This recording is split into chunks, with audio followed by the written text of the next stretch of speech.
Ju përshëndes zonja dhe zotrin, ju ftoj të na ndiqni, jemi në javën e 4 të protestës mbar kombëtare Shqipëria nuk është në shitje, ka patur mjaft zhvillime, vështirësia është nga t'ja nisësh, por mendova të qëndrojmë pak tek apeli që bënin partit e qendrës së majit pro protestës, duke konsideruar protestën një mesazh të qartë se shqiptarët duan një të ardhme europiane, jo pazare private për oligarkët. Madje kanë shkuar përtej kësaj duke thënë të quash sheshin komplot, ti përgjigjesh ashtu siç u përgjigj kryeministri para disa ditësh, nuk dëshmon leadership. Shqipëria meriton transparencë dhe jo arrogancë. Këtë dhe shumë problematika të tjera më lejoni të prezantoj Gylsen Zhllima, avokat në lidhje direkte. Mirë se vini. Përshëndetje, faleminderit për ftesën.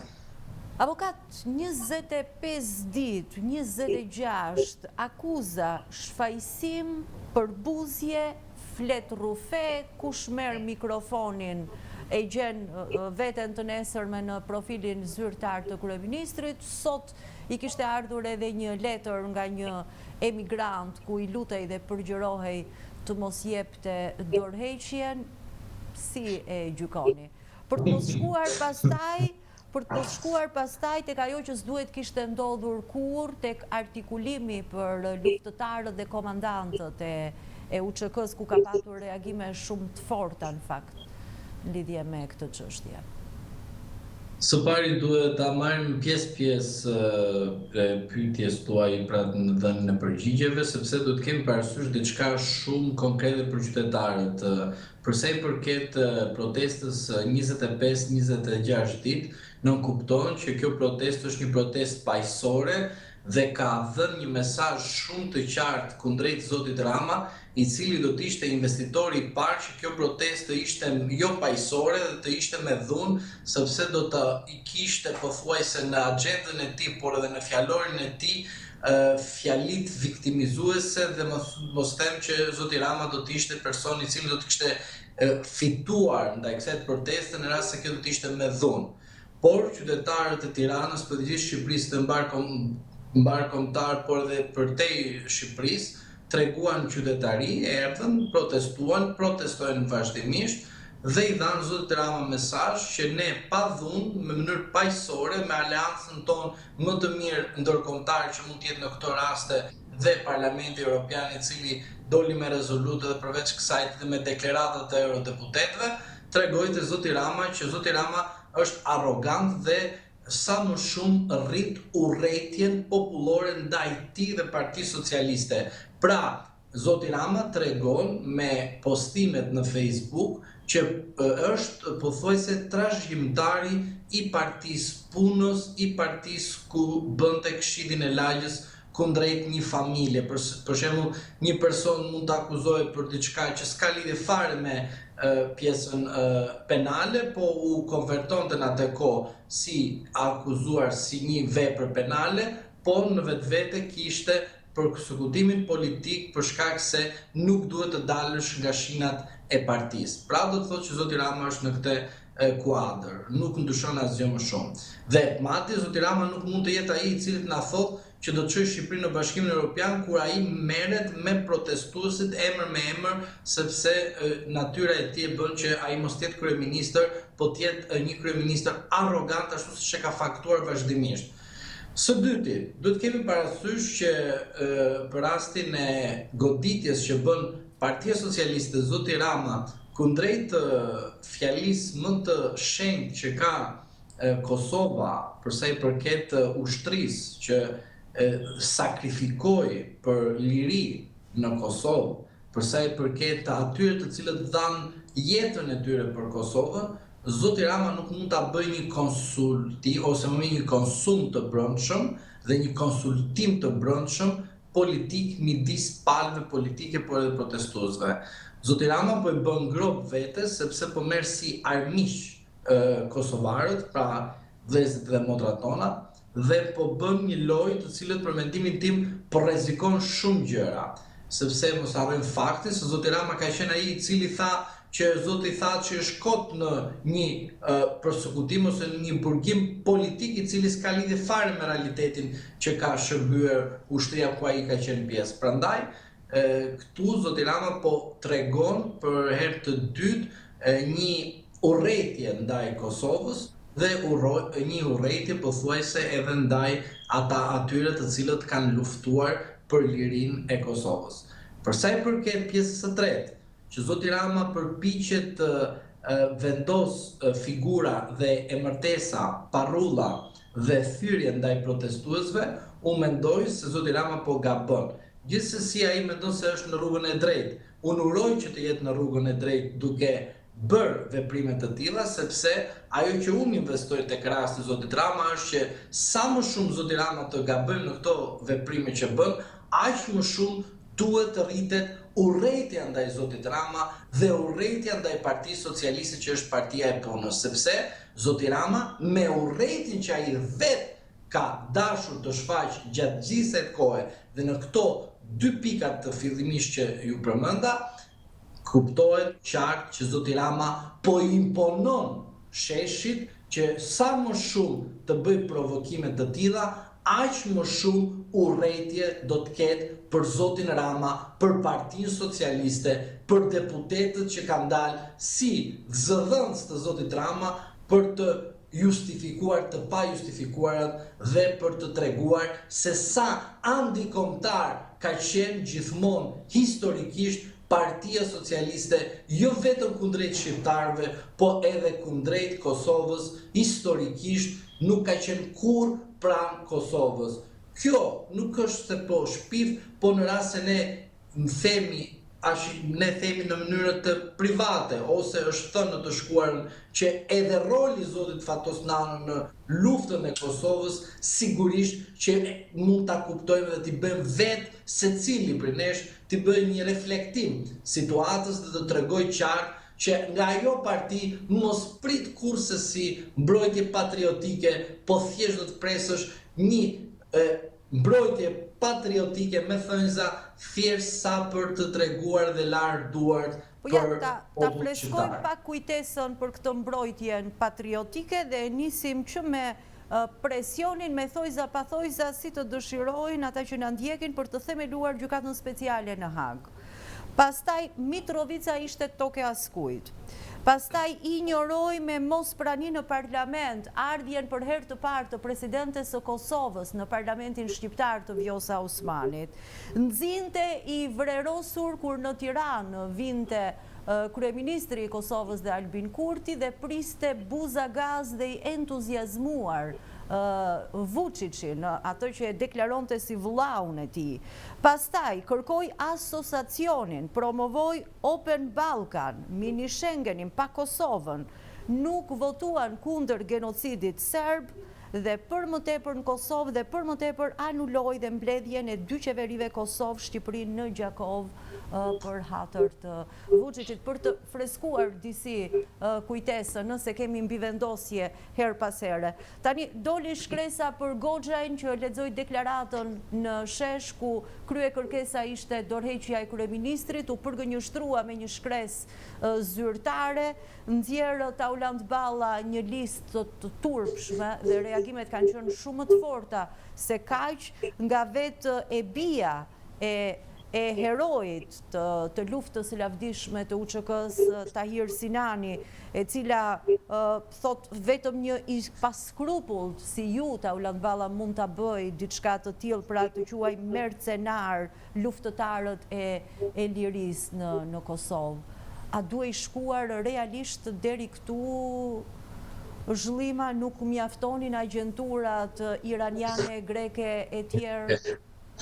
Së pari duhet të falenderoj sepse më rithe lajme të cilët zoti Rama ka qenë protagonist dhe kjo brenda kësaj të pyetje sigurisht nënkupton edhe një përgjigje shumë të qartë që zoti Rama është antikombëtar sepse vetë me veprimet e tij që ju nuk e cituat apo nuk e dëgjova unë, ishte edhe padia që bëri ndaj ish-kryeministrit të Kosovës me të gjasmen shpifje për ndarjen e Kosovës. Duhet të risjellim në vëmendje që zoti Rama ka bërë kaq shumë dashuri politike me zotin Vučićin se sa me shqiptarët e Maqedonisë së Veriut, shqiptarët të Malit të Zi dhe sigurisht edhe me shqiptarët të Kosovës. Pra do të thotë që e gjitha ajo që ju e shikoni që zoti Rama bën vazhdimisht është thjesht një lojë për të treguar sa patriot nacionalist është në vitet e mëparshme që ai ka dashur të mbrojë, sepse ai pa qenë ai nuk do të ishte mbrojtur kurse si Kosova dhe interesat e saj, por nga ana tjetër ju të shikoni qartësi që me ato sapo cituat lajmet e mëparshme që kanë ndodhur, zoti Rama shfaqet më shumë antipatriot, më shumë antinacionalist, më shumë anti-shqiptar se sa mund të shfaqen e të tjerë. Prandaj, ajo çfarë ndodhi me mënyrën se si doli një ndër protestuesit dhe citoi kërkesat ndaj zotit Rama, ata filluan duke u marrë me origjinën e tij, me veprimtarinë e tij, me çfarë do lloj gjëje. Pra, mos harroni faktin që Partia Komuniste nuk ka vdekur në 91-shin, është trashëguar nga Partia Socialiste që ka marrë emrin për të treguar që ka vazhdimësia e urrëties, e vllajvrasjeve, e grabitjes dhe vjedhjeve të pronave të shqiptarëve me justifikimin të zhvillimit ekonomik është një mashtrim. Këtu kam të bëjmë edhe me socialistët ose komunistët që besojnë që kjo parti do t'i sjellë zhvillim. Në rast se zhvillim për ju është lindçimi e një personit, në rast se zhvillim për ju është që akoma merr 100.000 lekë një pension, ku partia juaj duhet t'ju sillte 300 me 500.000 lekë minimumin e pensionit. Në rast se të tjerët kanë abuzuar me pronat, të paktën partia juaj duhet të kishte sjell reforma të shëndetshme që të jepte rrugëzidhje ndaj problemeve që keni dhe jo të ju sfiliste duhet të çuar në përgjykata dhe duke mbushur dosjet në një sistem drejtësie që ka qenë i kalbur, është i kalbur, po thjesht me vettingun bërën kalpsimin sa më të sofistikuar dhe korrupsionin sa për të ngushtë për rrethet e tyre dhe interesat e ngushta. Prandaj, për sa i përket mënyrës se si zoti Rama, Partia Komuniste, e cila ka ndryshuar dhe është Partia Socialiste, nuk duhet ta ndryshojmë origjinën e Partisë Socialiste.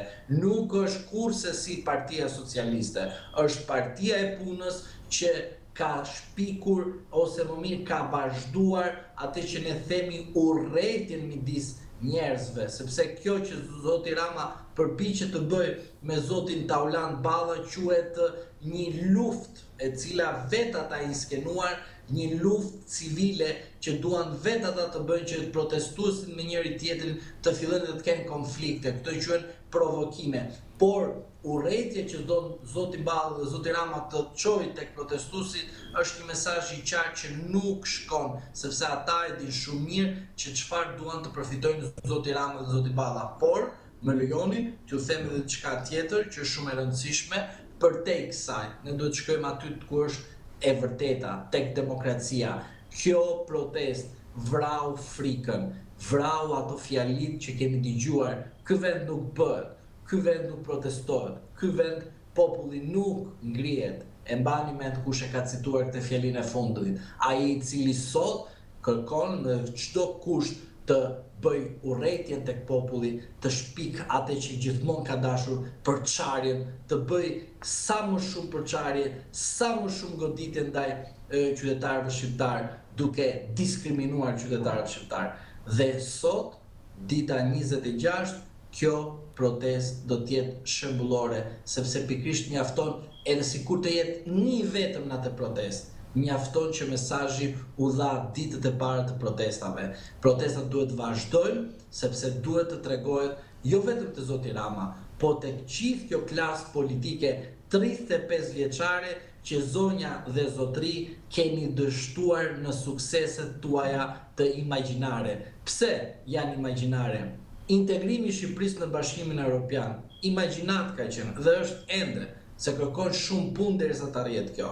Demokracia reale në këtë vend nuk ka ndodhur kur, sepse mungojnë sindikatat, mungon përfaqësimi tek punëmarrësit, mungon e drejta të sipërmarrësi i mesëm, të sipërmarrësi i vogël. Garancia e atit që të ketë një shtet modern dhe një shtet që të jetë me telefon në dorë duke marrë mikun në momentin e fundit për një ndihmë që nuk është ndihmë, po duhet të jetë raport i ligjit me ndihmën juridike që personi të përfitojë të drejtën e tij. Pra, këtë kemi ndërtuar si shoqëri ndër vite. Dhe pikërisht ky ishte mesazhi i kësaj protestës, jo thjesht në aspektin mjedisor, po në aspektin politik, që asnjëri prej këtyre që sot na bëjnë edhe autorin, edhe viktimën e kodit zgjedhor, që vetë ka normuar ligjet dhe vetë na bëjnë edhe viktimat, po nuk mundet. O duhet të jesh autor, sepse viktim nuk mund të jesh.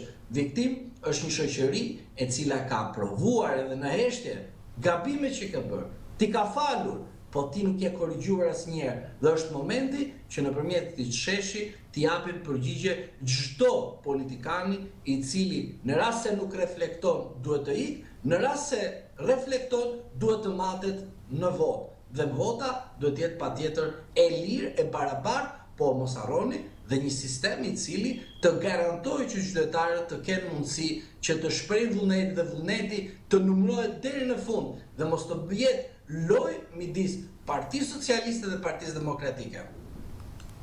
Tani i është vështirësuar pak dorëheqja pas mesazhit që ka marrë nga emigranti kryeministrit, po gjithsesi Zoti Rama, për mendimin tim, ka ikur që në datën 11 maj. Kam thënë tek ju edhe përsëris dhe kam përsërit vazhdimisht Partia Socialiste, në rast se është parti politike, dhe do ta bëjmë kështu debatin. Pra, në rast se është parti politike, në rast se Partia Socialiste nuk është parti politike, patjetër të qëndrojë sepse rrit urrëtitjen vazhdimisht ndaj popullit shqiptar. Pra, edhe populli shqiptar urren Edi Ramën dhe Partia Socialiste në rast se kjo nuk është parti politike. Pra, është një bank. Në rast se është një bank, atëherë nuk është parti politike. Në rast se është parti politike, duhet të pranoj debatin dhe jo të dërgoj mesazhe të tilla, mos e jep dorëheqjen ti. Tani, ku e di unë, a është votues i Partisë Socialiste ai që Rama duhet ta dëgjojë, një e para. Ku e di, a është qytetar shqiptar ai nga ana tjetër, se ai mund të jetë serb. Ai mund të jetë italian. Mua më bëri përshtypje, sidomos kur thoshte vazhdoni ta bëni Shqipërinë që ndërrojmë, po meqense Shqipëria sipas emigrantit që i përgjërohet Ramës mos jep dorëheqje, është ajo që ndërron, pse ai është emigrant dhe nuk jeton këtu në Shqipëri. Hajde këtu, ka haruar ta pyes kryeministri. Atë përçele di Rama. Se nuk vjen të jetojë në Shqipëri dhe ka zgjedhur të jetë diku tjetër. Hajde këtu në Shqipëri, hajde. Leja atë çka ke ndërtuar atje, hajde investo këtu. Hajde me vllajën këtu me mua, shkojmë na për gjykatë, shikosh se si zgjidhen situatat. Hajde me mua këtu, edhe do shtetit. Ai shko te polici, si ta fut gjobën aty është më shumë gjobaxhi se sa të parandaloj rendin, pra të parandaloj pasigurim. Hajde më këtu, shkon në spitale, merr një kredi se mund të ndihmoj të marrësh në një gjë në spital, në ilaç, në gjë. Hajde këtu me çmimet, këtu 400.000 lekë me zor i merr. E ai sa i merr, po i merr. Pra hajde këtu më. Ç'më do ti mu arri atje, nëse do ta bëjmë ne. Hajde këtu, hajde. Ose dëgjova një tjetër te video që e kishin nxjerrë këta komunistat, punonin jashtë shtetit këta. Po ju pëlqej ka Shqipëria, pse rrini atje? Hajde ne këtu. Po Edi Rama që ka i mirë, hajde ne këtu. E mbani një herë kur Rama shkoi të bëjë një panajir që ishte këto ekspozime jashtë shtetit, Greqi ishte ekspozit, nuk e më si u qunda ajo atë, edhe pyet shqiptarin, thot, ore sa merr në ditë ti? I thot 100 euro merr. Ai tha 100 euro, mund vetë 150, po 100 euro i tha. E mirë i tha. Po pse nuk e morë Edi Rama atë që i tha, të tha 100 euro? Dita e punës 100 euro. Pra, ata emigrantë që duan Parti Socialiste të vinë të jetojnë në Shqipëri. Por kafen e bëjnë më të mirë në Shqipëri, i tha kryeministri. Po, kafen e bëjnë më të mirë në Shqipëri. Në Shqipëri. Prandaj shqetësohet aq shumë kur protestuesit dalin thonë lini kafenet e ja protestonim. Po mirë, një qeveri e fort, një kryeministër i fort si ai Zhllima, pse ka frikë nga pyetjet? Pse ka frikë t'i dëgjojë qytetarët? Pse ka frikë të bëj transparencën? Ta korrigjojmë forcën. Pse? Në rast se Rama do t'ishte i fort, Rama nuk do kishte asnjë frikë, nuk duhet t'ishte marrë fare me protestuesit, sepse 83 mandate i ka. Merë edhe Tom Doshi që ka gjithmonë partner në tangon e tij dhe bën 86 mandate. Pse zoti Rama duhet të merrte me protestuesit? Sepse është i fortë, a themi është i fortë. A ka të gjithë pushtetet? Kështu e themi, kështu thuhet. Po unë e di që nuk janë të fortë. Le të kesh pushtetet. Pushteti në momentin më të delikat të shpëton dhe largohet prej teje. Dhe në atë moment ti nuk ke më pushtet. Sepse nuk e pikrisht edhe ata të cilët i kishe rreth vetes. Është shumë e qartë kjo. Njerëzit nuk shkojnë tek personi i cili është drejt ikjes, shkojnë tek personi që është drejt ardhjes. Dhe mënyra se si Rama reagon dhe flet tek protestuesit, tek qytetarët, nuk pranon të flasë me gazetarët shqiptar, pranon të flasë në mënyrë të kontrolluar të gazetarët të huaj. Përpiqet të flasë në gjuhë të mirë, po nga nxitimi dhe nga urrëtia ndaj protestuesve flet dhe tregon veten e tij ashtu siç ka qenë para 2013-s. Dhe këtu është patjetër një goditje për Partinë Socialiste, në rast se quhet parti politike, që ende kendi një person i cili po përpiqet sikur po mbron Partinë Socialiste, po mbron veten e tij duke shkatruar familjen e Partisë Socialiste.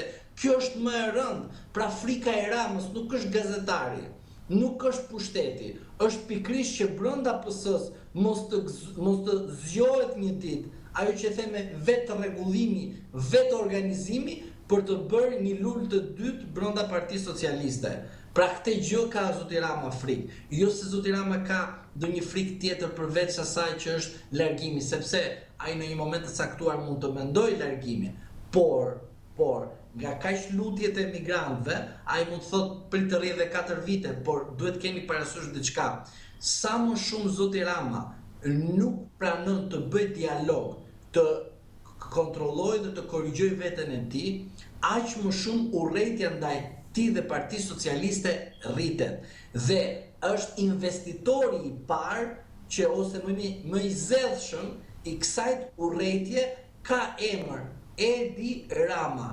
Pra përpiqet që nëpërmjet këtyre veprimeve të rritet sa më shumë urrëtia e qytetarëve kundrejt Edi Ramës fillimisht merr edhe Partinë Socialiste me vete. Qartë. Tani keni qenë në studio kur ju kam pyetur pse nuk reagon presidenti, në ditën e 25 të protestës ka reaguar. Ishte pritshme nga juve forma si reagoi edhe si e lexoni? Së pari kam harruar emrin e presidentit. Kush është presidenti? Se presidenti i Republikës nuk ka. Mos thoni presidentin e Partisë Socialiste.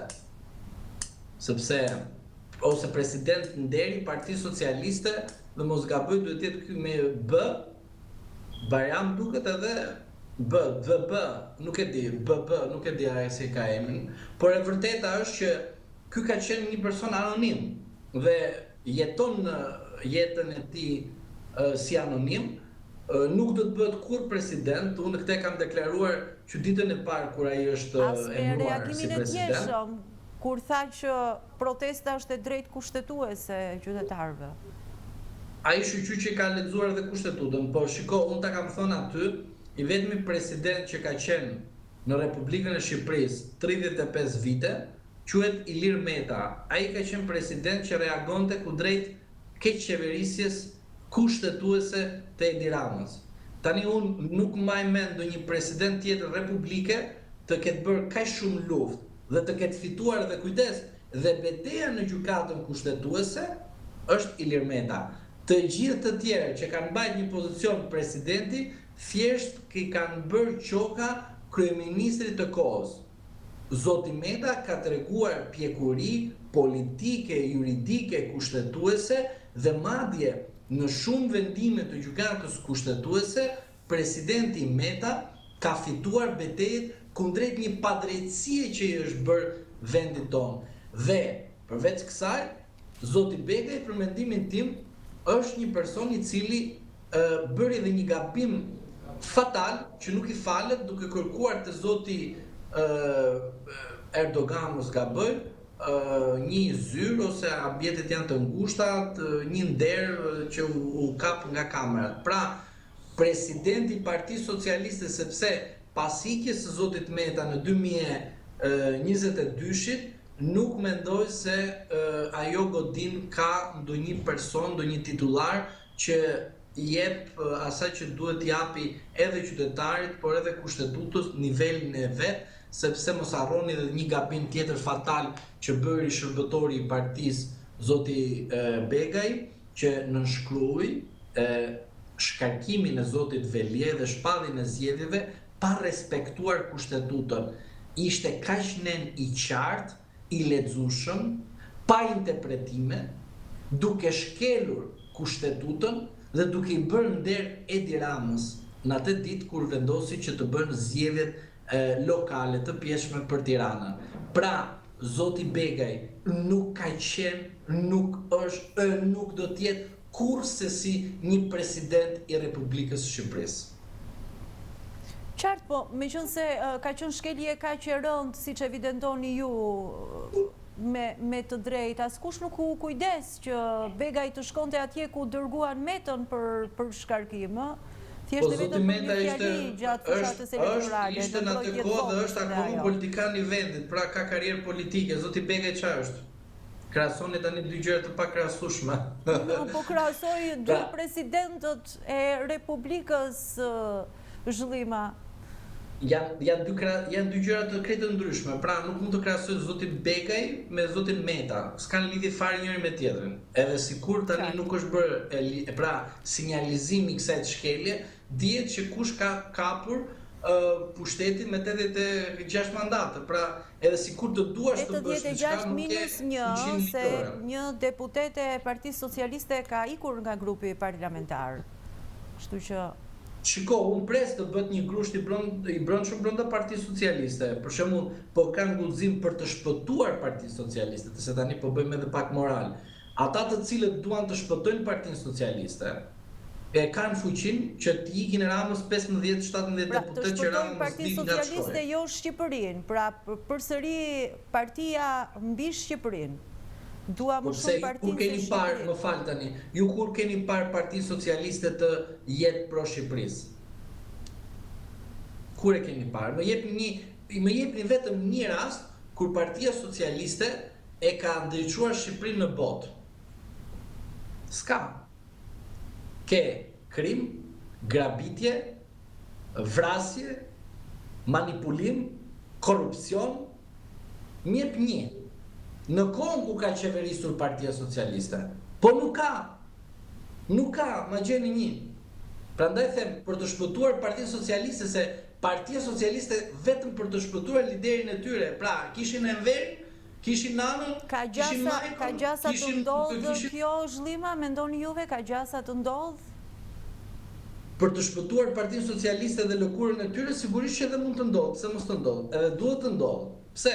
Sepse edhe brenda vetes duhet të kuptojnë që është momenti që nëpërmjet vetë shkatrimit të rregullohet një ditë Shqipëria. Pa u shkatruar Partia Socialiste nuk rregullohet Shqipëria. Ta keni kështu të sigurtë.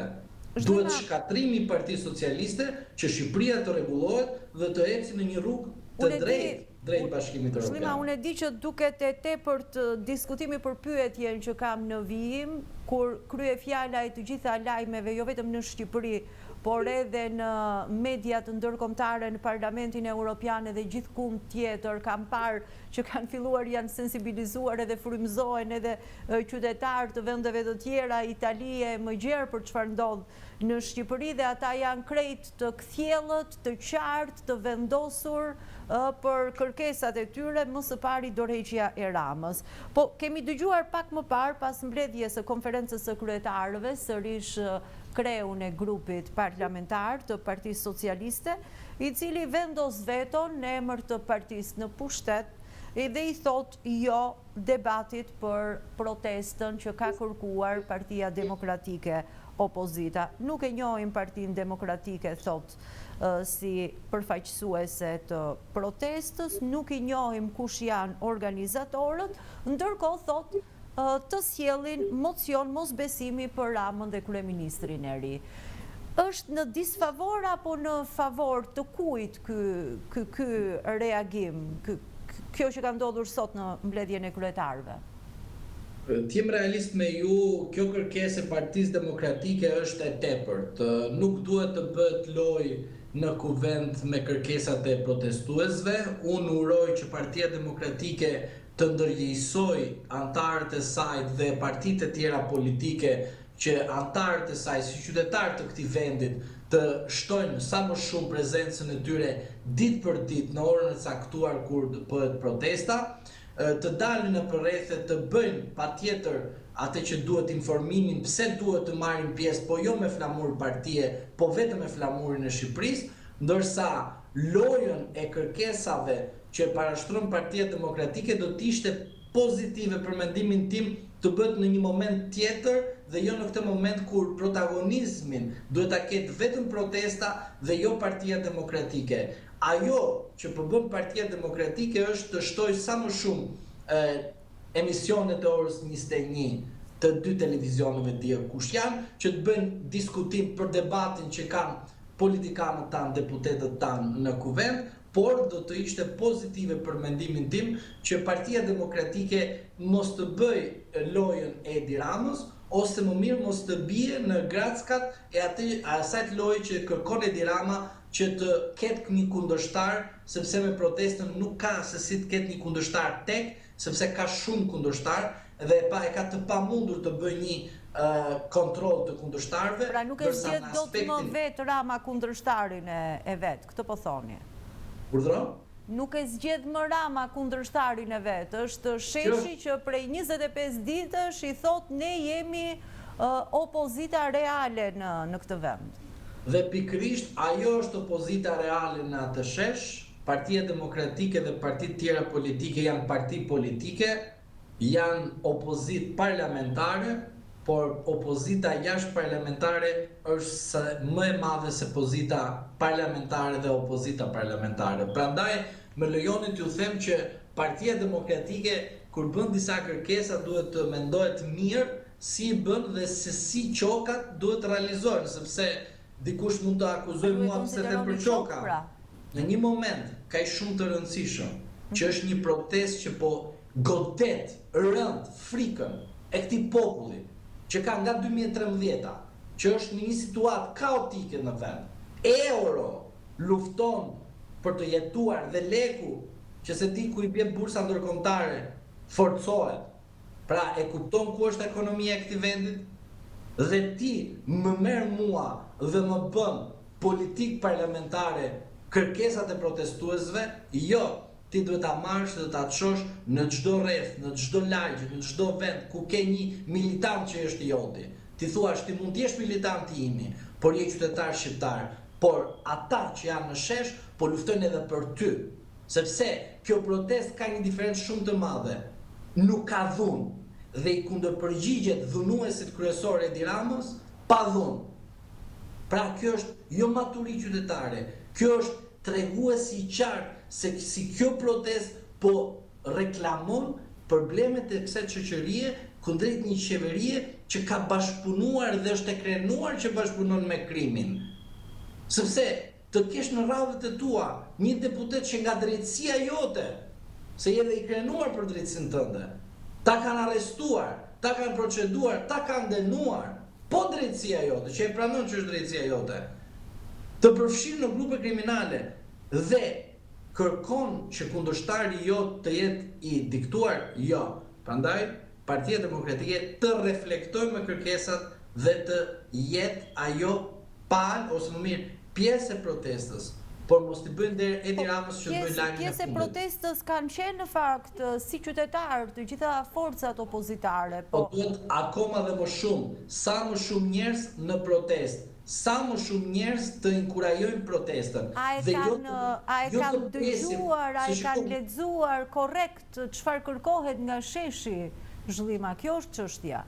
Më korrekte që kanë lexuar qytetarët shqiptarë që kanë flakur frikën dhe kanë fituar dhe po fitojnë përsëri atë që i ka munguar ndërkohë dinjiteti, prezenca dhe reagimi ndaj çdo padrejtësie, kjo është fitore dhe këto kërkesa janë të deklarueshme, nuk ka pse të bën akoma dhe më shumë të deklarueshme, sepse ata e din shumë mirë që Edi Rama është arrogant, ata e din shumë mirë që Edi Rama nuk dëgjon, ata e din shumë mirë që Edi Rama nuk pyet Partinë Demokratike si pjesë të opozitës, kur për 5 minuta u votua një qeveri e cila duhet kishte raportuar programin politik. Ata e pan shumë mirë se si një ambasador i Bashkimit Evropian nuk reagoi dhe u bë palë me keq qeverisjen e këtij vendi. Ata e din shumë mirë se si padrejtësia këtu është në kulm dhe nuk ka imagjinat tjetër, po veç kësaj imagjinate dhe as të realitetit që ndodh në këtë vend, që padrejtësia është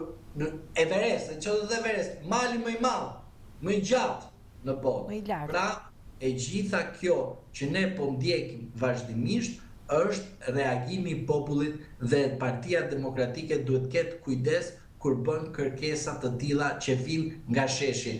Partia Demokratike duhet të mobilizojë sa më shumë pjesëmarrës të saj që janë tek partia, qytetarë që besojnë Partinë Demokratike ose partitë të tjera politike të marrin pjesë dhe mos ketë atërmbetje tani, sepse në megafon flitet Rama-Mburg, Berisha-Mburg.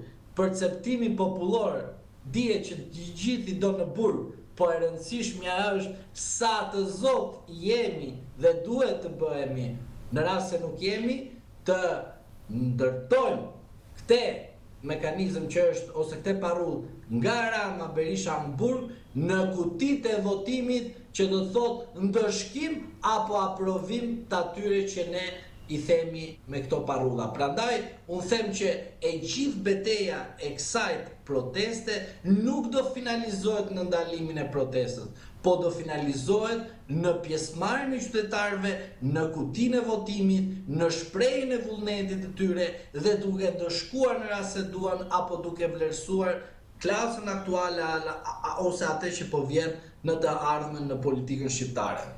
Zhllima, po krijimi i kësaj qeverisë teknike, tranzitore, jo partijake, me mandat të 12 mujor, a e garanton institucionin e votës në gjykimin tuaj nëse arrijmë atje, nëse shkojmë atje? Vota është një drejtë individuale, e cila ka mekanizma imponimi në kuptimin të një sistemi zgjedhor. Sistemi zgjedhor i 2008-s është një sistem i cili ka shumë probleme. Edhe sikur të sjellë një sistem të ri të 2026-ën, po nuk dim të sistemojmë çfarë do të thotë demokraci në veten tonë, çfarë do të thotë fjalë, çfarë do të thotë premtim, çfarë do të thotë program politik ose platformë politike. Nuk ka sistem. Çfarë do të thotë vota të shkojnë në destinacionin ku e hedh qytetari një herë, se ky është një problem madhor. Duhet të kemi parasysh diçka, edhe sikur të ndërtojmë sistemin që të kontrollohet për sa i përket të votimit, pra të numërimit të saktë të votës. Që të mos ketë makineri të partisë shtet, si citohet në raportet e OSBE-Odirit, Zhllima. Se natyrisht edhe ato që thoni juve reforma zgjedhore ka rëndësinë e saj, po kjo që mbetet thembra e Akilit në Shqipëri. Pra, që të bëhet kjo brenda 12 viteve, të bëhet kjo brenda 12 muajve, pra një sistem zgjedhor i ri, por edhe numërimi i votës, mendoj se kjo kërkon patjetër një normim kushtetues dhe ligjor brenda kuvendit, por duhet kemi parasysh që kjo qeveri vjen të imponojë klasën aktuale politike që të pranojë qeverinë teknike, sepse në parlament do merren të gjitha vendimarrjet dhe në parlament duhet votohet dhe të besohet qeveria teknike. Prandaj unë nuk them për përfaqësues midis pushtetit apo partive parlamentare, por unë po kërkoj që kush duhet të jetë ndërmjetësuesi, sepse e hoqëm ndërmjetësuesin zotin Bega, i cili nuk është president republike dhe është president partie, dhe duhet tani ne si popull, ne si qytetar, duhet të kërkojmë ndërmjetësimin që të arrihet qeveria teknike, sepse një qeveri teknike kërkon patjetër votat e partive kryesore. Dhe nuk mund të merremi tani për qeverinë teknike që të realizohet brenda kësaj kohe. Unë mendoj që t'ja lejmë një moment të dytë brenda shtatorit, tetorit, pse jo, por e vërteta është që qeveria teknike duhet të mbetet një ndër kërkesat kryesore të qytetarëve, sepse duhet i punohet dhe të jepet, ose më mirë të krijohet dhe të karikohet edhe vetë populli, që patjetër pse jo duhet shkojmë në një qeveri teknike. Dhe pasi të shkohet në një formalizim i gjithë përfshirës, duke përfshirë dhe partitë parlamentare, por edhe ato të jashtë parlamentare, por edhe shoqërinë në tërësi, sigurisht që mund të arrihet, por patjetër që ajo që duhet gjejmë është ndërmjetësuesin e kësaj arritje për qeveri teknike. Po ndërmjetësuesi në këtë rast është dorëheqja e Ramës.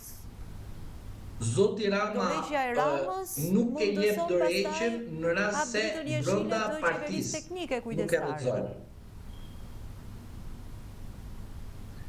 Zoti Rama nuk e jep dorëheqjen sepse brenda partisë ti nuk po e rrezojnë.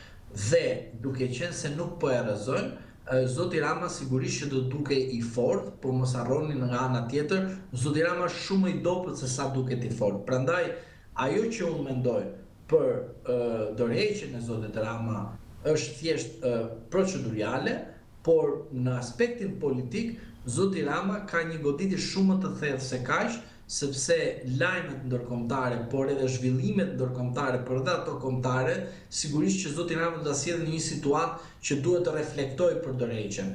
Por sigurisht që ai do mendohet mirë për dorëheqjen, por unë mendoj se Zoti Rama në rast se kjo protestë vazhdon kështu siç është, por edhe në të ardhmen ka edhe protesta të tjera të ngjashme si kjo e majit 2026, sigurisht që Zoti Rama situatën për dorëheqjen ta ketë më të shpejt në konsultim me vetveten. Por nga ana tjetër duhet edhe Partia Socialiste, në rast se quhet parti politike ose në rast se quhet banda, ajo duhet ta gjejë me veten e saj, duhet të bëjë një shpëtim sa më të shpejt, sepse emrat vinë e ikin, ndërsa subjektet politike ne e kemi parë në Shqipëri që qëndrojnë për shkak se kanë elektorat. Prandaj duhet të shikojë partia brenda vetes se si duhet të reflektojë me dorëheqjen e Zotit Rama apo shkarkimin e Zotit Rama. Zhlima, për ta mbyllur, po përplotsoj dy rreshta, dy frazat që thatë ju, emrat vinë e ikin, edhe subjektet politike vinë dhe ikin, se nuk është ndonjë hata e madhe, por Shqipëria mbetet dhe pa shqiptar s'mund të ketë Shqipëri. Jam shumë dakord, nuk kam çfarë të shtoj, jam shumë dakord me atë që ju thatë dhe dua të them që Shqipëria është këtu, do të mbetet këtu. Dhe nuk ka pse të mendojmë për Shqipërinë në kuptimin e ndonjë konflikti. Ne duhet të mendojmë me një Shqipëri europiane, demokratike, me drejtësi reale dhe me atë që ne themi përfaqësim real. Dhe prandaj subjektet politike duhet të kuptojnë që Shqipëria është mbi të gjitha, edhe nuk është partia mbi të gjitha. Në rast se ata kanë mendim që mund të kenë edhe partinë, edhe Shqipërinë në një vend tjetër, thjesht të ndryshojnë destinacion, sepse Shqipëria këtu është, do të mbetet gjithmonë këtu. Ai iluzion tashmë është thyer, ka 25 ditë që dëshmohet. Avokat Gylsen Zhlima, ju falenderoj. Edhe ju falenderoj për ftesën. Diskutuam për protestën, po jo vetëm, ne ju falenderojmë zonja dhe zotrin për vëmendjen e kushtuar.